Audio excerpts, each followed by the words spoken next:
for me to introduce you to my friend, Major General Paul Vallely. I told some folks today that I met General Vallely about 8 years ago in a bar very similar to this in Virginia City, Montana. Hey, I'll tell you, and we had a great time, and from that point on, every opportunity I've had to put General Vallely in front of a group of conservative, wonderful people that wanted to know truly what's going on in the world, we did just that. And I'm so proud that we were able to bring him to Montana tonight. Let me tell you a little bit about Major General Paul Vallely. He retired in 1991 from the U.S. Army as Deputy Commanding General, U.S. Army Pacific. He graduated from West Point. Go Army. Not really, my son's in the Navy, so go Navy, what the heck. He had a distinguished career of 32 years in the Army, served all over the world, in many overseas theaters to include Europe and the Pacific Rim, as well as 2 combat tours in Vietnam. General Vallely has in-country security assistance experience in Israel, Iraq, Kuwait, El Salvador, Colombia, Indonesia, and in the development of civil-military relations interfacing with senior military levels and civilian leadership. He knows what's going on in Syria because he has been there very recently, so he'll tell you about that. General Vallely has been a military analyst on television and radio for over 10 years.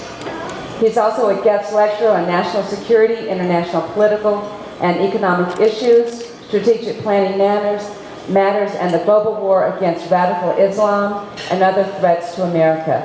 He and Lieutenant Thomas McInerney authored the book Endgame. I have mine right here. You can have it. However, you can have another one by going to Amazon.com. And General Vallely has told me that if you would like to have his signature on a book plate, that he will get them to me. So if you buy a book on Amazon, let me know, and we'll certainly get you his signature for your book. General Vallely is a member and founder of the Iran Policy Committee. He's the chairman of Stand Up America. On your fan, you will see this website, www.standupamericaus.org. If you want to know what's going on in the world, you go to that website and you will learn. He and his wife Muffin are the co-trustees of the Scott Vallely Soldiers Memorial Fund, and they reside in Bigfort, Montana. I consider them very dear friends and so pleased that they're here. I will tell you, he is also a founding member of the Benghazi Citizens Commission. He's going to get to the truth along with Trey Dowdy. Yes, he will. Ladies and gentlemen, please welcome my friend, Major General Paul Vallely.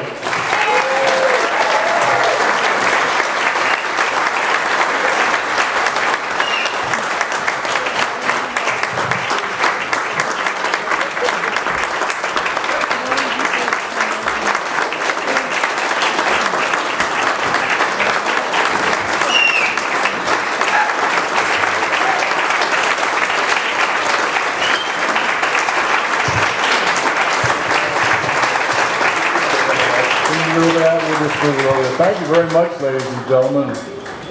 And we're going to put it right here because there's a little story here. Thank you for the invitation. This is marvelous. I always seem to meet the best people in bars and saloons. If you've never been to Virginia City, Montana, it was, I had a population maybe about 55,000 back in the 1850s during the silver and gold era, and all the upstairs, some very special women had their own rooms, and so we're in Virginia City, and Billy came down, Bob from Bozeman, and so I'm telling you, this was it the BPOE, the Elks Club? We can make a day dinner at that. Yeah. Anyhow, this was out of Gunsmoke. Kitty was sitting out in front of me, I swear to God. I'm up on this stage, and here's the bar down the right side, and probably 50 or 60 tables, and I was recalling all the Gunsmoke series. And I said, I'm reliving Gunsmoke with Kitty right here tonight, but it was a special thing. The reason we have this chair here because it reflects an empty seat and an empty suit. And remember Clint Eastwood? Nothing's changed, by the way. It's an emptier seat and an emptier suit that we have in Washington, D.C. But it's a pleasure to meet the congressman tonight and all of you who are running for office. And I wish I could play and sing as well as you. I did sing in the West Point Glee Club, so a little background there. But it's sure a pleasure to be here. My wife, Muffin. Muffin, stand up.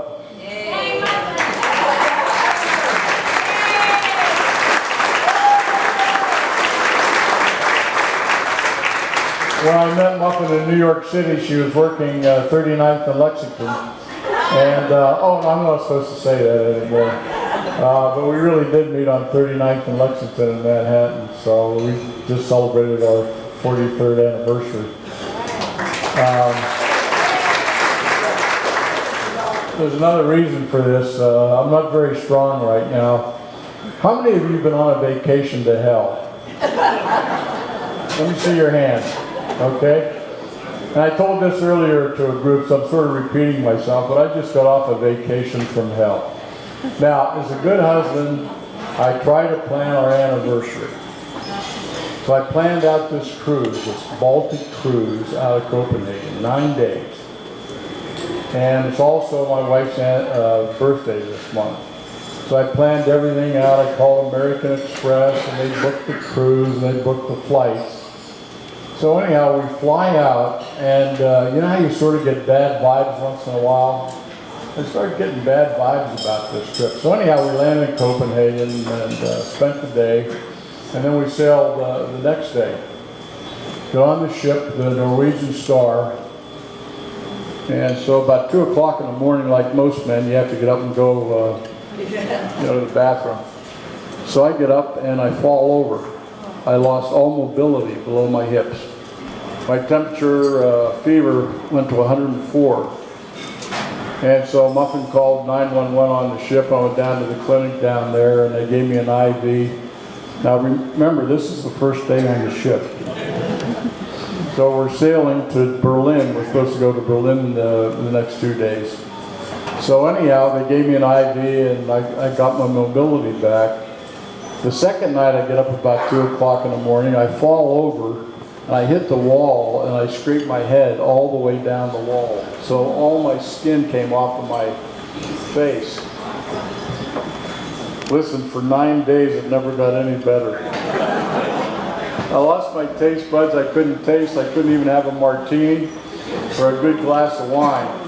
I never wanted to get off a ship so badly in my life. Get me off of here. Well, then we go to the airport, and we're supposed to have upgrades, and they never went through. Sir, your flight's delayed by 3 hours to Chicago, which meant then everything else in Chicago went haywire. So we had to fly to Chicago, spend an extra night. So flying 4 hours from Chicago back to Montana, where you're looking and it's 11:15, and you go to sleep a little, 11:20. You keep looking. Honest to God, it was a vacation for hell. Honey, I apologize, but I tried my best. She's a great nurse, by the way.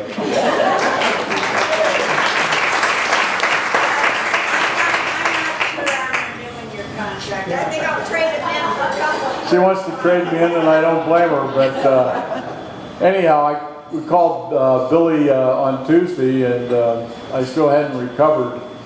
Still couldn't eat, and still feeling pretty weak. And Billy had worked so hard on this, and I said, well, maybe I can stabilize myself by Thursday, and we'll give you a call. So I called her Thursday. I said I'm a little better, but not much. So anyhow, we flew down yesterday, and we're here, and it's a pleasure.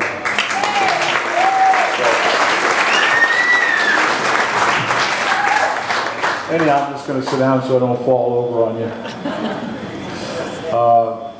Well, let's talk about a few things tonight. coming out of Egypt last year, I was flying over the country from New York back to Montana, and I was looking down at the heartland in America. You know, I was thinking to myself, I was born in 1939, and so I recalled the late 40s and 50s, how great it was in America, how great the attitude was. It was just a marvelous time to grow up for you more senior people who grew up at that time. And I got to thinking, you know, with the organization that we run as Stand Up America. Now, Stand Up America was put together by Jerry Mullen, the producer of America with Dinesh Souza. And if you haven't seen it yet, you've got to go see it. Just a wonderful movie. What the world would be like if there wasn't America. So go see it. And also Lieutenant General Tom McInerney. So we wanted to put together an organization that could really affect the public in terms of TV, radio, media, articles, events. And so we've been around now since 2006. And we do a lot of good things. We have very active teams in the Middle East. We have a border team. What we produce on Stand Up America every day is a lot of intelligence that we gather behind the scenes. We feed a lot into Fox, we feed a lot into other news organizations as far as real raw intelligence that they cannot depend on getting from, say, the CIA or our government. And so what we produce is real live world intelligence coming out of the Middle East. So I'll talk a little bit about that. But anyhow, whatever support you can give to Stand Up America, we appreciate it. Join, help us out. We do good things, and we do have operational teams that actually do things. You know, you give a lot of money to organizations, you say, what do they really do? What's the end product? You know, and it's hard to measure that. We work with a lot of members of Congress. We just celebrated 2 days ago the anniversary of the Benghazi Citizens Commission, which we put together last year with Accuracy in Media. And I got Admiral Ace Lyons, Joe McInerney, Jerry Boykin. We have Ginny Thomas now working with us as a coordinator, who is Clarence Thomas's wife. Claire Lopez is one of the top analysts in the world on radical Islam and jihad. And we're the ones that have been putting the pressure on John Boehner in Congress for the Select Committee. And finally, Boehner gave in and appointed Trey Gowdy, the head of the Select Committee. So it just proves that America, you can stand up, you can do things. And the members of Congress, the good ones we have, they need our support to do some of these things. But everybody always asks, what can I do? Well, you can stand up and do something. Get off your ass. You know? I did an event 4 weeks ago with Ted Nugent out in Big Horn Tea Party in Cody, Wyoming. Oh my God.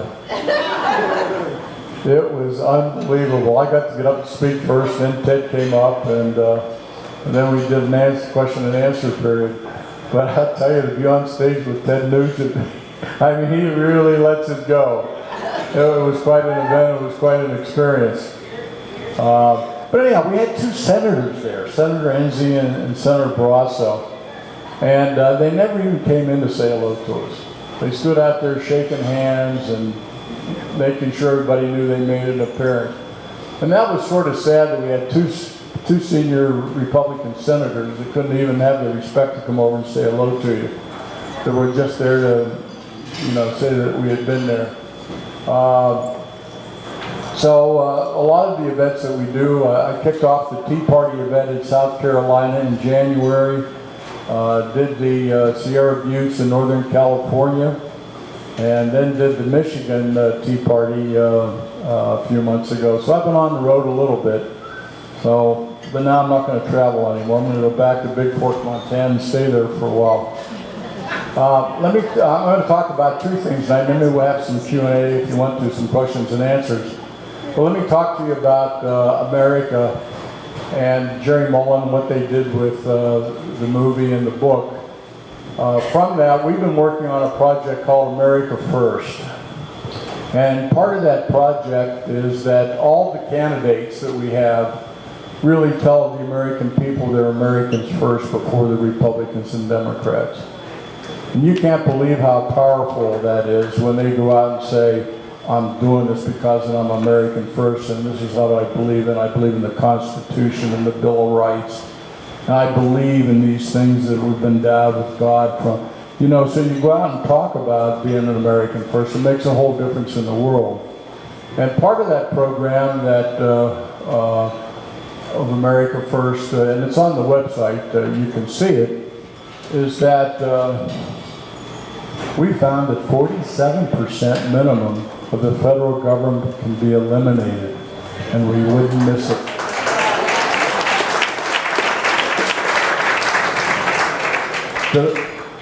And I'll go down the list. You know, IRS, we don't need it. Let's go to a fair tax, or, you know, whatever. Let's determine what that is. Everything's done digitally today, so all the money can still go into the Treasury.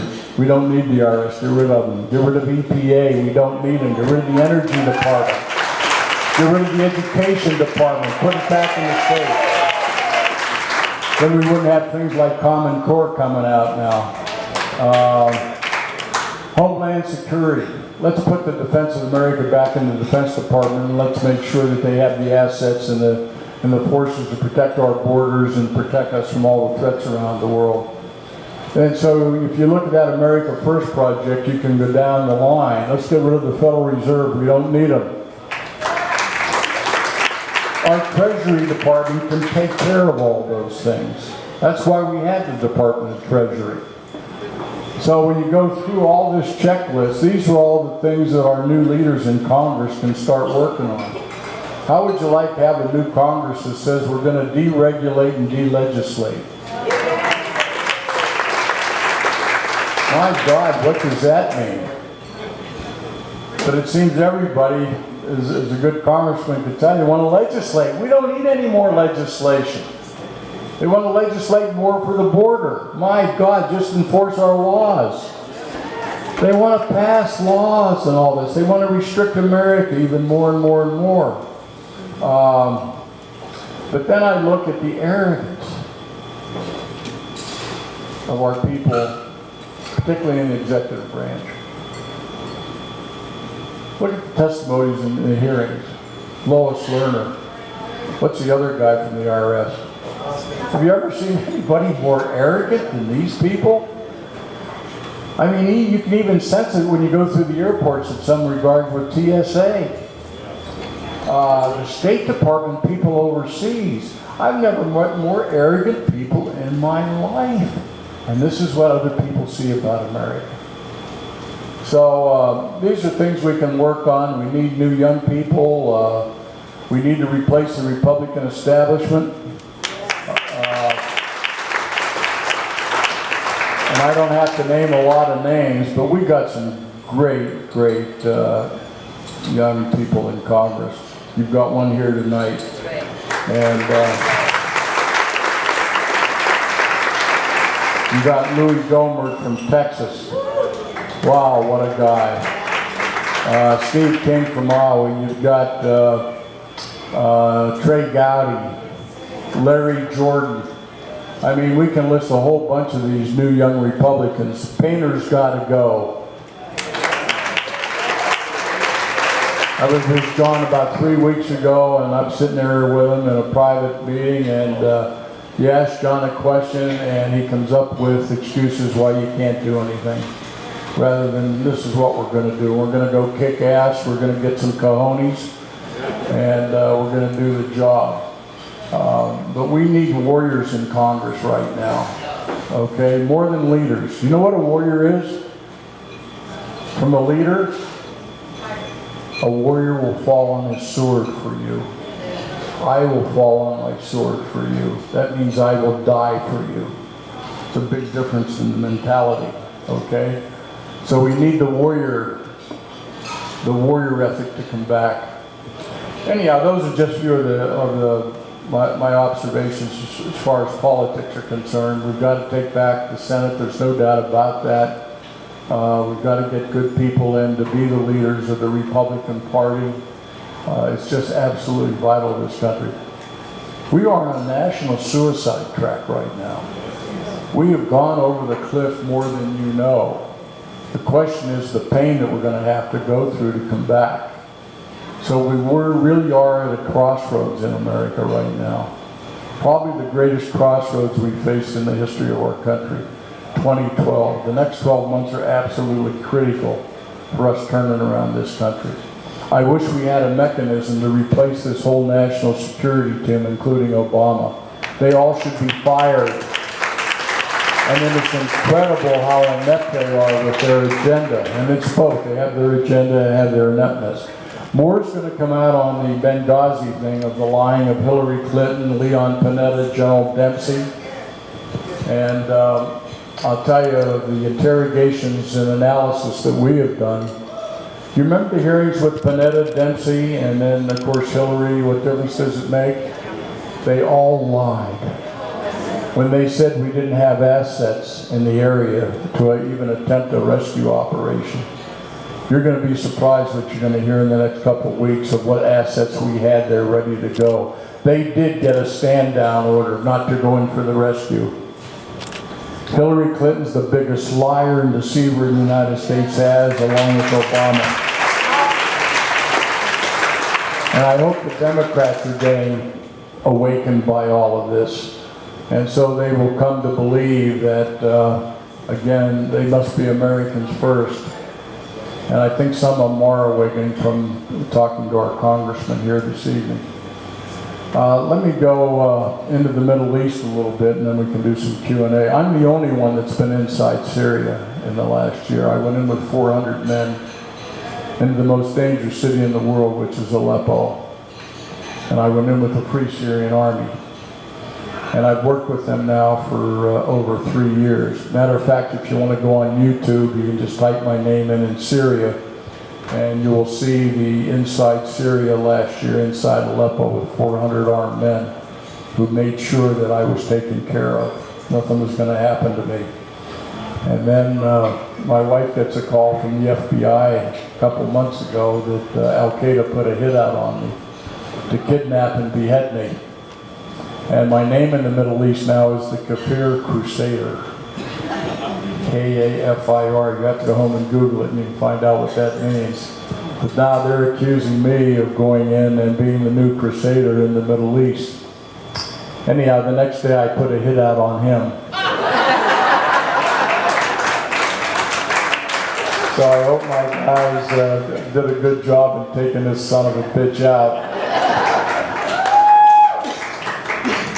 And that's the way you have to deal with it.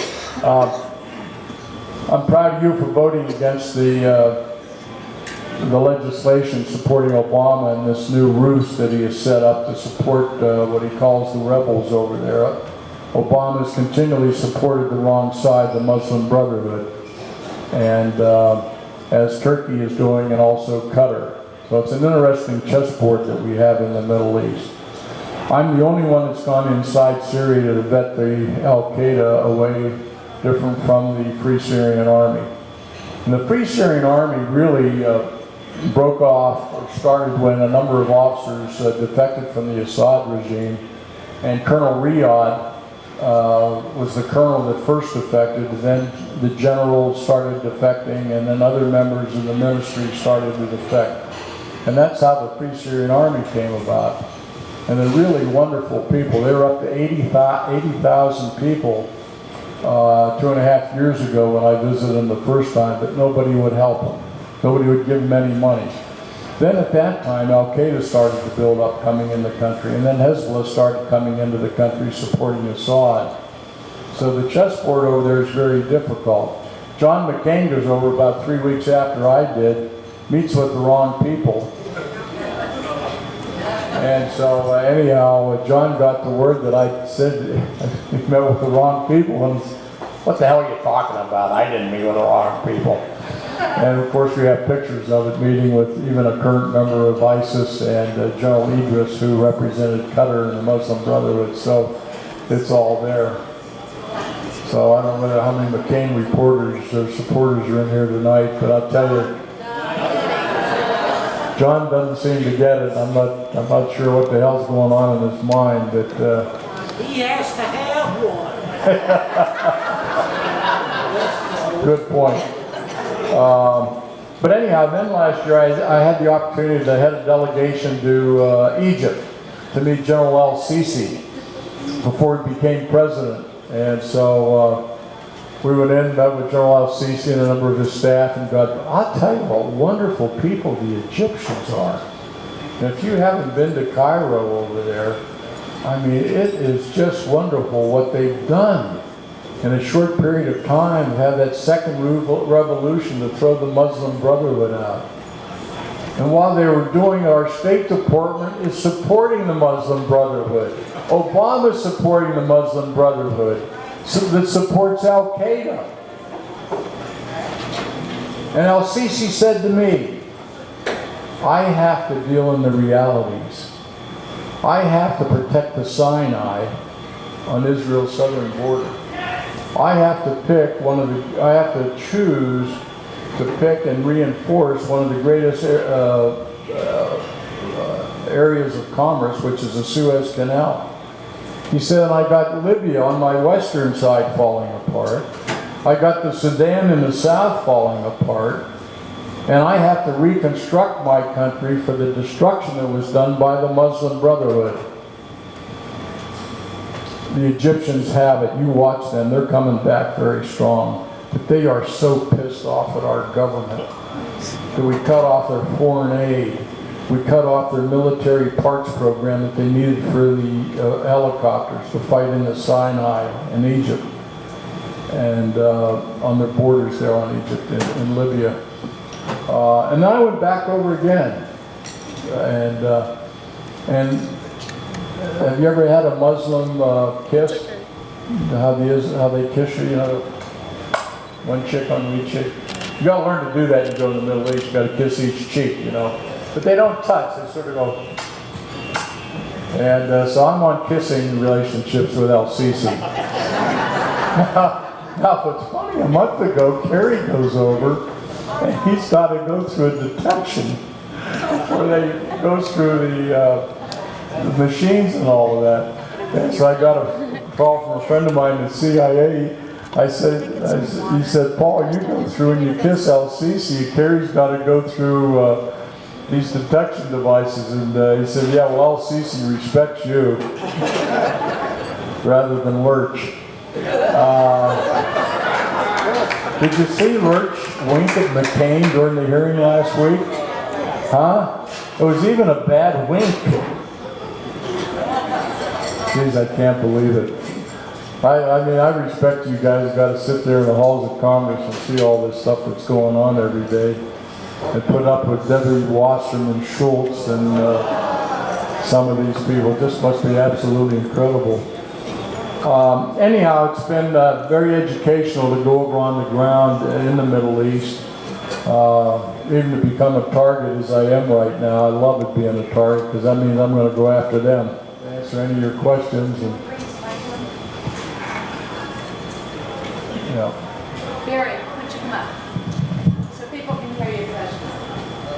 But I'm doing all right. I couldn't even walk a couple of days ago. Man, this is great. There must be some rejuvenation process down here in Prescott. It must be the air. I think it's two things. I think it's the air and the people. Absolutely. We told you to get better. And I had my first martini tonight. Oh my God, was it good. Thank you, sir. Well, General, I'm very long, and I started my medical practice in Terre Haute, Indiana. Terre Haute, Montana. I'm sorry. Wait a minute. Let me go back. Havre, Montana, in 1982. I have two questions for you. The first one you already answered, and it was related to the Free Syrian Army. I wanted to know which one you were supporting. And you've answered that. Thank you.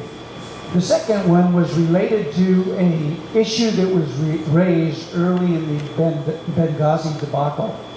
And it was related to the comment about how arms were being dispersed from the armory in Benghazi, it seemed to me that this likely was some kind of cover-up going on there.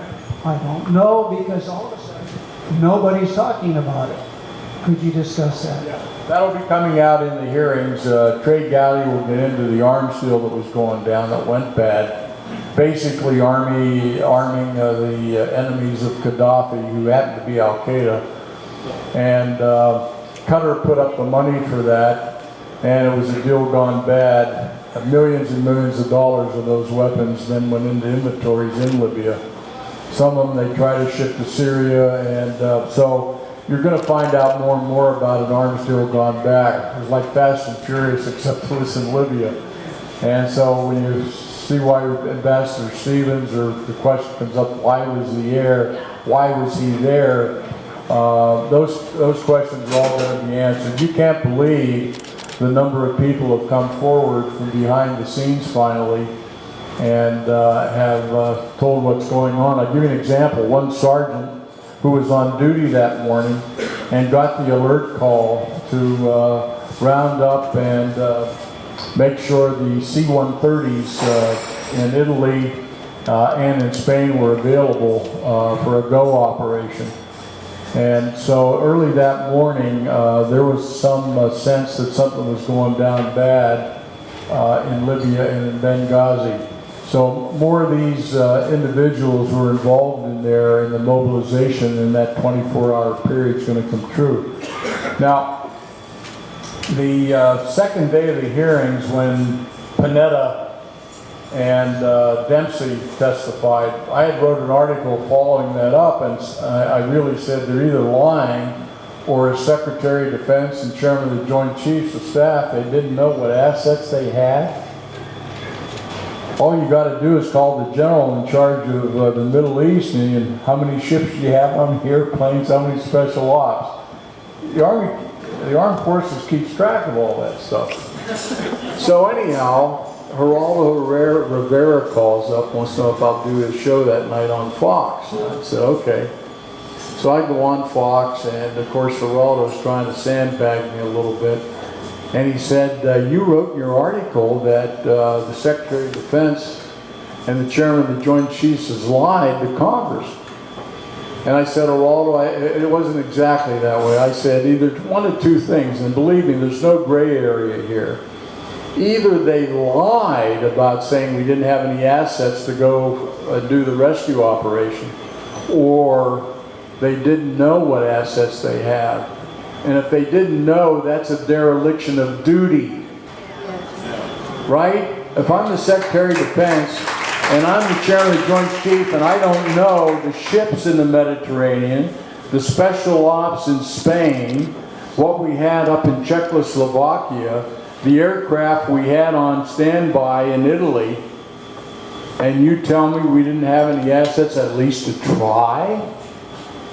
I said, Geraldo, you figure it out for yourself. Anyhow, I did Geraldo's radio show yesterday morning, and he doesn't bring it up anymore, but he was taking me to task that I was saying the Secretary of Defense and the Chairman lied. Figure it out for yourself, guy, you know. Anyhow, yes, ma'am. Betty Jefferson from Phoenix came up all the way to see us tonight. Betty, thank you.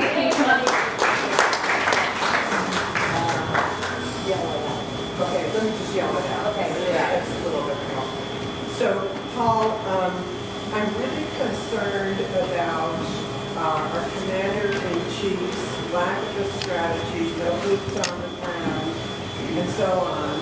And I see all the retired generals on the air saying that this won't work. But when, in your opinion, are the active duty generals and admirals going to step up and get something done? The question is, Betty, has one of the active duty generals and admirals going to stand up? You know, there's been a big purge of many of the officers and enlisted people that have not fallen in line with Obama. And Stan McChrystal is one that was relieved, or really came out very early on. They used that Rolling Stones article as a ruse. You know, and I'm sad, even I've got to know him quite well over the years, General Petraeus. God, he just went weak on us. I mean, where is he? Come on. He'll be called in front of the committee, I think, as well. These generals we have today are so political in the third 3-star and 4-star. They're more concerned about their position than standing up for the Constitution. I hate to say that, but they're very weak when it's coming to stand up right now. I wish the hell they would stand up, because I know they're frustrated, especially with this new strategy coming out, or lack of strategy, or whatever you want to call it. So I know they're all very frustrated, but at some point in time, they've got to stand up and be counted. Get some damn cojones. The only people that have cojones in America are a lot of the women. I don't know where the hell the men are. Republican women. Anyway. Is there a word for women? I never could figure it out. We say men cojones, but we never figured out a word for women. So, can you women help me out with a new word? Huh? I can't hear it. Yeah, same thing. Same thing, okay, that's all right. Anyhow, where are we going I think here? we have time for one more question. All right. Paul T. Morris. Hi, General. I'm with KYCA Radio here in Prescott. Cover your ass? Yes. Yes. As confusing as the Middle East is right now, and Yeah. it's confusing. My question is very simple. What are the odds of American boots landing in Syria or Iraq? And how soon, if it should happen, how soon? Well, first of all, lose the terminology boots on the ground. It's so misunderstood. And everybody uses it. men fighting over there. Yeah, well, they're already there. And we have boots all over the place. We've had boots that did stay in Iraq in an advisory role. Can you imagine advising the Iraqi army and they fall apart so quickly? I mean, unbelievable. There's probably 1,500 to 2,000 on the ground now. Many of those are special ops working up with the Peshmerga. They're the ones calling in the airstrikes right now, which, hell, we ought to bring in the B-52s from Diego Garcia and do a little carpet bombing up there. Be a lot more effective. You always have to have men on the ground if you're going to do air operations. Okay? And of course, we know we've had security personnel over there. So the question is, how many more are we going to put in jeopardy in harm's way over there? This has always been an unconventional war, but yet we put it in the hands of the conventional generals, which has always been a mistake. And as I was told early on in the early 2000s, do not commit and do bases in the Middle East. If you're going to fight in the Middle East, get proxies, and you fight through your proxies over there, and you fight unconventionally. But yet we put 4-star conventional generals in charge, and Bush did this, rather than listening to say this is an unconventional war. Now Bush did it right in October, November of 2001. 100 paramilitary, CIA, and special forces with air power knocked the hell out of the Taliban and Al-Qaeda in 34 days. They were on their way out. So at that time, we should have backed off, got a good intelligence, and those bastards pop their head up again, and you go after them. We can hit any target 24 hours a day anywhere in the world. We do not need to have bases in the Middle East. If it's a threat to the United States, we go take them out, we come back to home base. It's called the lily pad strategy. So your question's great. The boots on the ground, but they're covert boots. And the boots on the ground have to be the proxies, the Peshmerga, the Free Syrian Army, some of the Kurds. So that's how you fight this war unconventionally. It's got to be covert, you do it behind the scenes, and you kick the hell out of them. And they understand that. So until we have generals that get the support of the president and can fight the war the right way, we're going to continue to go down this road. with more threats to the United States, especially on our southern border. I just wrote an article last month about the southern border. Shut it down except for commercial traffic for 45 days. Tell the president of Mexico, Honduras, those countries down there, your foreign aid will be shut off at 5 o'clock this afternoon unless you take action to stop the flow of traffic into America. Next, we put a 20-kilometer no-go zone south of the border. Any of our intelligence that picks up the cartels, ISIS, anybody else coming into that no-go zone, our active military will be used to go in and neutralize those forces on the ground. This will protect the Mexicans along the border. That's what we need. We have people stationed in Fort Hood, Texas. We have people in Fort Huachuca. We have people in California, all those bases over there. We have the active duty that needs to be reinforced and put on the border and enforce a 20-kilometer no-go zone. That's getting serious about the border. That's getting serious, but you got to let these leaders know. You got to play hardball today, just like Putin plays. We have a president who plays wiffle ball. Okay? And he likes the golf ball, which is a little harder ball, but you know. No balls, yeah, that's a good. I'm an old infantry special ops guy, so I get a little nasty once in a while.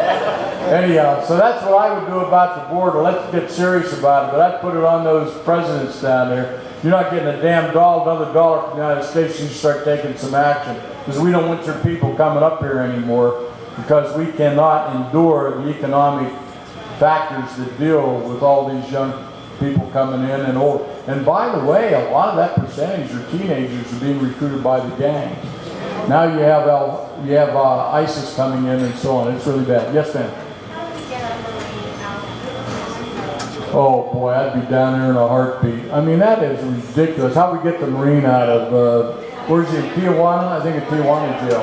Isn't that ridiculous? We can't get down and rescue a good Marine? Give me a break.